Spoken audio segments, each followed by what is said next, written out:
नमस्कार दोस्तों, कैसे हैं आप। हाँ, उम्मीद है आपने पेपर बहुत अच्छा किया होगा।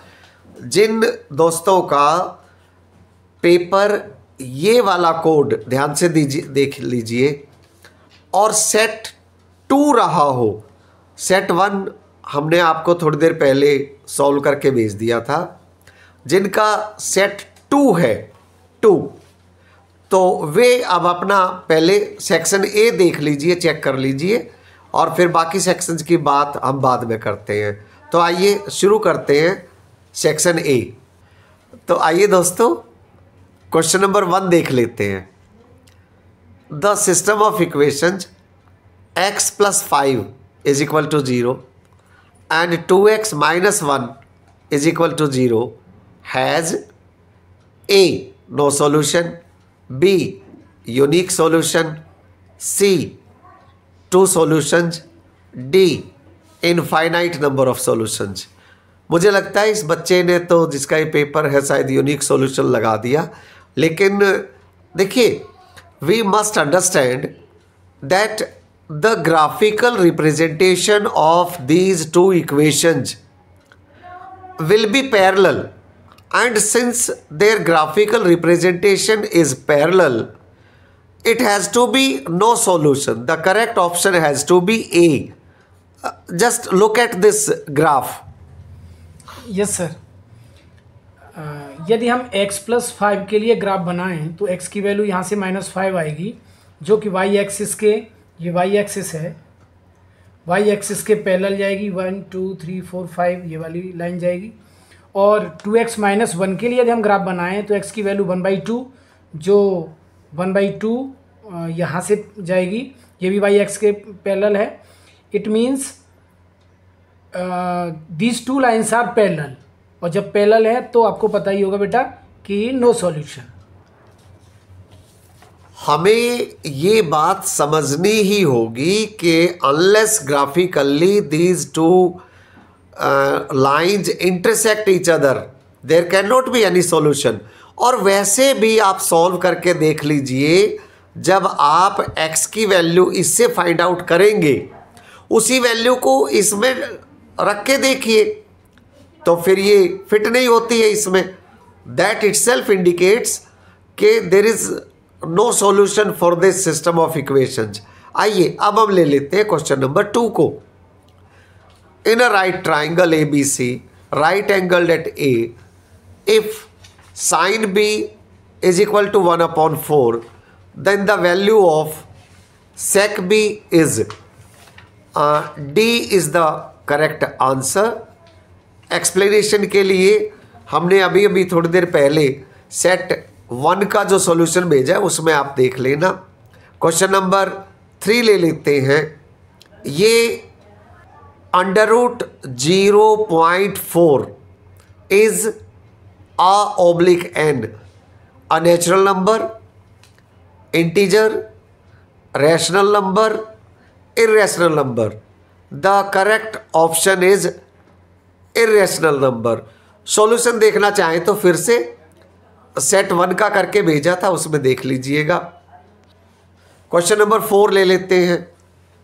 विच of the following cannot be the unit digit of 8⁻n where n is a natural number.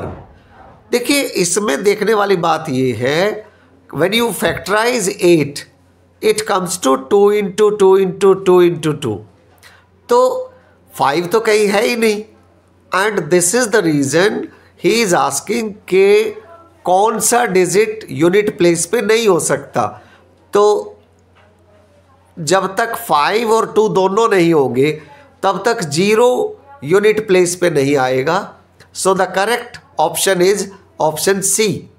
अब देखते हैं क्वेश्चन नंबर 5। Which of the following quadratic equations has real and distinct roots. Roots को real और distinct होना है, इसलिए आपको हम ये सॉल्यूशन दिखा देते हैं। यस सर, हमारे पास ऑप्शन ए है x² + 2x = 0। यहाँ से यदि हम इसका डिस्क्रिमिनेंट निकालते हैं b² - 4ac, तो 2 का स्क्वायर -4 इंटू 1 इंटू सी 0 है, तो that is 4 which is greater than 0। और ग्रेटर देन 0 के लिए रियल एंड डिस्टिंक्ट रूट, तो ऑलरेडी हमें ये सॉल्यूशन हमारा मिल चुका है, तो बाकी 3 को ट्राई करने की ज़रूरत नहीं है। फिर भी आप ट्राई करना चाहें तो यहाँ ऑप्शन बी में -3 डिस्क्रिमिनेंट आ रहा है जो लेस देन 0 है, ऑप्शन सी में 0 आ रहा है, इक्वल रूट्स होंगे, और अगेन ऑप्शन डी में -7 विच इज़ लेस देन 0, तो यहाँ भी ये लेस देन 0 आ रहा है, तो ऑप्शन ए इज़ करेक्ट। मुझे उम्मीद है कि आप सभी ने तो ऑप्शन ए ही लगाया होगा। तो अब हम बात करते हैं। जी सर, क्वेश्चन नंबर 6 में यदि आप देखेंगे, if the zeros of the polynomial ax² + bx + 2a/b are reciprocal of each other then the value of b is, तो इसका करेक्ट आंसर ऑप्शन ए।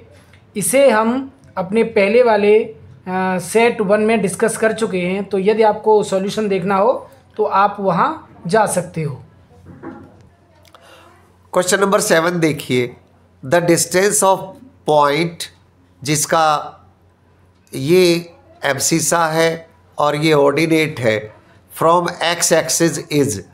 जब हम एक्स एक्सिस से डिस्टेंस की बात कर रहे हैं तो नेचुरली हमें वाई को देखना है, यानी कि ऑर्डिनेट को देखना है। तो हमें ध्यान ये भी रखना है कि सी और डी में कंफ्यूज ना हो। आप -b इसका आंसर ना समझें। उसका सिंपल कारण है डिस्टेंस पूछा गया है आपसे, तो डिस्टेंस इज ऑलवेज पॉजिटिव, तो इसका correct answer is option C. ठीक है दोस्तों। Yes sir. क्वेश्चन नंबर 8 में, in the adjoining figure PQ parallel XY and parallel BC, AP = 2 centimetre, PX = 1.5 centimetre and BX = 4 centimetre. If QY = 0.75 centimetre then AQ + CY = तो ये set 1 में भी question था, तो इसको टोटल सॉल्व करने के बाद जो आंसर आता है बेटा वो ऑप्शन सी। और इसका सॉल्यूशन आप देखना चाहें तो आप सेट 1 के सॉल्यूशन में चेकआउट कर सकते हो। क्वेश्चन नंबर 9 पे ध्यान दीजिए। Given triangle ABC is similar to triangle PQR। Order को ध्यान रखिएगा, ABC PQR। Angle A 30, angle A अगर 30 है तो यू मस्ट अंडरस्टैंड कि एंगल P भी 30 होगा। एंगल Q 90, तो एंगल Q 90 है तो यू शुड अंडरस्टैंड कि एंगल B भी 90 होगा। और आपको फाइंड आउट करनी है the value of R + B। जब हमें किसी ट्राइंगल के 2 एंगल्स का पता लग गया है तो तीसरे का भी पता लगा सकते हो। तो इस तरह से आपके पास एंगल C पता लग गया, C से आपको एंगल R पता लग गया, और फिर आप एंगल R और एंगल B की वैल्यू को जब ऐड कर दोगे तो it will be option C। ज़्यादा डायग्राम के साथ देखना चाहें तो सेट 1 में हमने एक्सप्लेन भी किया है। ठीक है दोस्तों। नेक्स्ट देखिए बेटा, question number 10, 2 coins are tossed simultaneously, the probability of getting at least one head is। तो आपको पता ही होगा 2 coins के लिए जो आउटकम्स, टोटल आउटकम्स बनते हैं बेटा वो 4 बनते हैं, तो पॉसिबल आउटकम्स 4 हो गए, और एट लीस्ट 1 हेड के लिए जो फेवरेबल आउटकम्स बनेंगे वो 3 बनेंगे। तो option C 3/4 is correct answer. आप इसको चेकआउट करना चाहें तो सेट 1 के सॉल्यूशन में चेकआउट कर सकते हैं। हमें पूरी उम्मीद है कि आपने किया भी यही होगा, और अभी तक आपके जो हमने 10 चेकआउट दिए हैं पूरे 10 होंगे शायद। आइए क्वेश्चन नंबर 11 देखते हैं। ये जो फिगर है इसमें PA and PB are tangents to a circle with center O such that angle P is 90 and AB is equal to 3√2। AB is 3√2। देखिए ये 90, ये 90, ये 90, तो ये तो अपने आप 90 है। दूसरी बात, ये और ये इक्वल हैं, ये और ये इक्वल हैं, तो इट बिकम्स अ स्क्वायर। तो या तो आप सीधा डायगोनल ऑफ अ स्क्वायर क्या होता है वैसे पता कर लें, और या फिर एक राइट एंगल्ड ट्राइंगल के हिसाब से पता कर लें। वैसे हमने सॉल्यूशन उसमें दे भी दिया था, ठीक है। तो आपका रेडियस जब 3 आ जाएगा तो जो डायमीटर होगा that will be 6। Okay, so the correct option is 6। Question number 12 देख लीजिए। If x is equal to cos 30 minus sin 30 and y is equal to tan 60 minus cot 60, then चलिए आपको ये सॉल्यूशन दिखा देते हैं हम। x is cos 30 minus sin 30, तो cos 30 की वैल्यू बेटा √3/2 माइनस sin 30 की वैल्यू 1/2। तो यहाँ पर हम इसे सॉल्व करेंगे, दैट इज़ √3 माइनस 1/2। √3 की वैल्यू हमें यहाँ लगा के देखनी पड़ेगी, क्योंकि ऐसे हमें पता नहीं चलेगा कि कौन सी वैल्यू बड़ी है। तो यहाँ 0.73/2 डिवाइड करके देखेंगे तो ये लगभग 0.365 अप्रॉक्स आएगा। y की वैल्यू यदि हम देखें तो tan 60 की वैल्यू √3 माइनस cot 60 की वैल्यू 1/√3। इसे जब हम सॉल्व करेंगे तो ये 3 माइनस 1/√3 मीन्स 2/1.73, जो कि डिवाइड करने पर 1.156 आ रहा है। तो आप देख सकते हैं कि x की जो वैल्यू है वो लेस देन y, तो x less than y means option C is correct. हमें पूरी उम्मीद है कि आप सभी ने यही ऑप्शन लगाया होगा और अभी तक के पूरे 12 आपके ठीक होंगे। आइए क्वेश्चन नंबर 13 की बात करते हैं। For a circle with centre O and radius 5, which of the following statements is true? P, distance between every pair of parallel tangents is 5 centimetre. Q, distance between every pair of parallel tangents is 10 centimetre. Distance between every pair of parallel tangents must be between 5 centimeter to 10 centimeter. S, there does not exist a point outside the circle from where length of tangent is 5 centimeter. देखिए इसमें तो बहुत ही पढ़ते समय ही आपको दिख जाएगा कि Q को जब आप देखते हो distance between every pair of parallel tangents is 10 centimetre, यही करेक्ट है। That means option B is correct. अगर आप फिगर भी देखना चाहें, फिगर के साथ समझना चाहें, तो फिर सेट 1 को एक बार आप देख लेना, हमने उसमें समझाया है। Question number 14 sir. Yes sir. In the adjoining figure TS is a tangent to a circle with centre O, the value of 2x की वैल्यू पूछी है। आप देखोगे कि ST टेंजेंट है, OS रेडियस है, तो ये ऑलरेडी 90 डिग्री का एंगल बनेगा।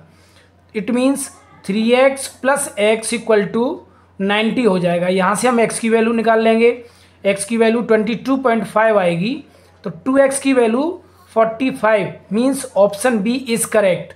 आप इसे सेट 1 के सॉल्यूशन में आप चेक कर सकते हो। हमें पूरा विश्वास है कि आप सभी ने इसी को लगाया होगा। तो यहाँ तक आपके हम 14 मार्क्स अगर गिन के चले, तो आइए अब देखते हैं question number 15। A peacock sitting on the top of a tree of height 10 metre observes a snake moving on the ground. If the snake is 10√3 metre away from the base of the tree, then the angle of depression of the snake from the eye of the peacock is। देखिए ध्यान देने वाली बात यह है कि peacock height पे बैठा है, ट्री के ऊपर बैठा है, वहाँ से वो ऑब्जर्व कर रहा है, और एंगल ऑफ डिप्रेशन जितना होगा वही एंगल ऑफ एलिवेशन भी होगा। तो जब आप इसे ट्राइंगल बना करके समझेंगे, या तो हमारे सेट 1 के सॉल्यूशन से आप देख लेना, और आपने भी किया होगा, तो ये एंगल होगा आपका 30 degree. Option A will be correct. Yes sir. Question number 16 देखिए बेटा। If a cone of greatest possible volume is hollowed out from a solid wooden cylinder, then the ratio of the volume of remaining wood to the volume of cone hollowed out. It means आपने जो कोन काट के निकाला है उसका और जो बच गई है रिमेनिंग वुड उसका आपको वॉल्यूम निकालना है। तो आपको पता ही होगा कि volume of cone equal to 1/3 of volume of cylinder. तो जो बचेगा वो 2/3 बचेगा। दोनों का जब हम रेशियो निकालेंगे तो दैट विल बी 2:1। तो option C 2:1 is correct. If the mode of some observation is 10 and sum of mean and median is 25, sum of mean and median is 25, then the mean and median respectively are, इसका correct option है option B. और मैं तो एक shortcut, मुझे ऐसा लगता है ये आपसे यही जानना चाह रहा था, क्या शॉर्टकट के रास्ते भी निकाल सकते हो। देखिए अगर आप ध्यान से देखें तो 12 3 जा 36 एंड 13 2 जा 26। 36 में से 26 जब माइनस करोगे तो मोड 10 ही तो आएगा, और इन दोनों का सम करके देख लो 25 ही तो है। तो yes sir. Next question number 18, if the maximum number of students has obtained 52 marks out of 80, then option A 52 is the mean of the data, option B 52 is the median of the data, C 52 is mode of the data, option D 52 is the range of the data. तो range, median, mean ये सब हमें इन बातों से पता नहीं चलेगा, लेकिन एक बात आपको समझ में आ रही होगी कि maximum number of students has obtain 52 marks, maximum number of students. तो यहाँ से आपको बात समझ में आ गई होगी कि 52 is the mode of the data. तो ऑप्शन सी इज़ करेक्ट। हमें पूरा विश्वास है आप सब ने यही किया होगा। तो आइए अब देख लेते हैं क्वेश्चन नंबर 19। ठीक है दोस्तों, assertion for 2 prime numbers, this is significant. Prime numbers, ठीक है, नेचुरल नंबर्स नहीं है, प्राइम नंबर्स है। X and y, x smaller than y, HCF of x y is x. ये एक्स कैसे हो सकता है स्वयं देखिए। 2 प्राइम नंबर्स का जो HCF होगा दैट विल बी 1।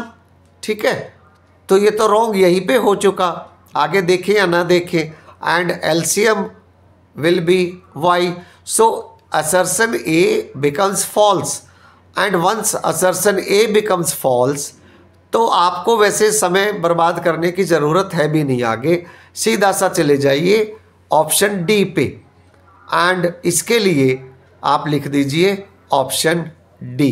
ठीक है दोस्तों। क्वेश्चन नंबर 20 देखिए बेटा। In an experiment of throwing a die, assertion दे रखा है event E1 which is getting a number less than 3, okay, and event E2 getting a number greater than 3 are complementary events. तो आपको देखने से लगेगा कि ये कॉम्प्लीमेंट्री इवेंट्स हो सकते हैं, बट बेटा यदि हम प्रोबेबिलिटी निकालें नंबर लेस देन 3 के लिए तो 2/6 आएगी, और यदि हम प्रोबेबिलिटी निकालें नंबर ग्रेटर देन 3 के लिए तो 3/6 आएगी। जब हम इन दोनों प्रोबेबिलिटीज़ को ऐड करेंगे तो 1 के इक्वल नहीं आएगी। It means assertion A is false. तो और reason, if 2 events E and F are complementary events then PE + PF = 1, तो ये ट्रू है। It means assertion is false but reason is true. तो ऑप्शन डी इज़ करेक्ट। एक बात का और ध्यान रखिएगा दोस्तों, यही क्वेश्चन सेट 1 में भी था, और जल्दबाजी में हमसे गलती हो गई थी कि हमने इसको E1 और E2 को 1 ऐड कर दिया था जल्दबाजी में गलती से, लेकिन that was wrong on our part. Set 1 में हमने कमेंट्स में डाल भी दिया है, इसका ऑप्शन डी ही करेक्ट है। मुझे पूरी उम्मीद है कि आपको हमारी ऑनेस्टी, हमारी सिंसियरिटी पसंद आ रही होगी। अगर पसंद आई हो तो लाइक ज़रूर करना, और इस वीडियो को अपने दोस्तों के साथ शेयर करना। Thanks for joining, thank you. We will be sending you the next one very soon.